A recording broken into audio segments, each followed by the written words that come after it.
आज मैं ऐसी रेसिपी लेकर आई हूँ जिसे देखकर, जिसे टेस्ट करके और जिसके फ़ायदे सुनकर आप सब हैरान रह जाएंगे। काला शहतूत आता तो कुछ ही दिनों के लिए है, लेकिन इसके फ़ायदे बेशुमार हैं। शुगर पेशेंट के लिए ये बहुत ही अच्छा है। बच्चों के पेट में कीड़े पड़ जाते हैं, कुछ खाते नहीं हैं, इन्हें भूख नहीं लगती, आप उनको ये शरबत बनाकर पिलाएं। स्टमक पेशेंट के लिए भी ये परफेक्ट है। इवन के इसके पत्तों को भी रगड़कर अगर आप बालों में लगाते हैं तो आपके बाल काले, घने और चमकदार हो जाएंगे।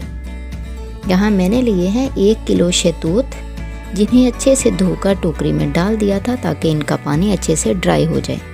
शरबत बनाने के लिए मैं 10 से 12 शहतूत इस्तेमाल करूँगी, बाकी मैं किसी प्लास्टिक के टिफ़िन में डालकर फ्रीज़ करूँगी।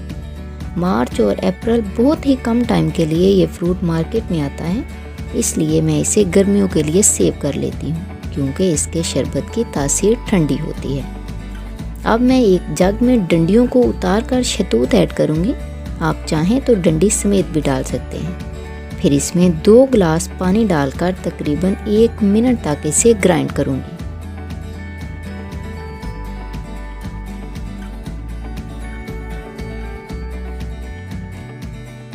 अब टेस्ट और ग़िज़ाइयत को मज़ीद बढ़ाने के लिए मैं इसमें 10 से 12 ही पुदीने के पत्तों को धोकर ऐड कर दूंगी। साथ ही 1 से 1.5 चम्मच चीनी डालकर इसको थोड़ा सा और ब्लेंड कर लेंगे कि चीनी इसमें अच्छे से मिक्स हो जाए। अब ये मेरे पास है 1 लेमन, वो मैं इसमें ऐड कर दूंगी, जो कि हाजमे का काम करेगा। अगर बच्चों के लिए आप ये शरबत तैयार कर रहे हैं तो 1 से 2 ड्रॉप ही लेमन के काफ़ी होंगे। फिर इसमें आइस क्यूब डालकर मज़ीद इसको थोड़ा सा और ग्राइंड कर लेंगे। लेमन को आपने पहले ऐड नहीं करना, एंड पर करेंगे ताकि शरबत हमारा कड़वा ना बने। अब इसे छान कर गिलासों में सर्व करेंगे।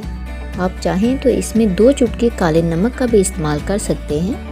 आप भी गर्मियों में इस शरबत को ज़रूर ट्राई कीजिएगा। उम्मीद है आज की रेसिपी आपको पसंद आई होगी। वीडियो अच्छी लगी हो तो लाइक कीजिएगा, शेयर कीजिएगा, एक प्यारा सा कमेंट, और अगर चैनल पर नए हैं तो सब्सक्राइब ज़रूर कीजिएगा।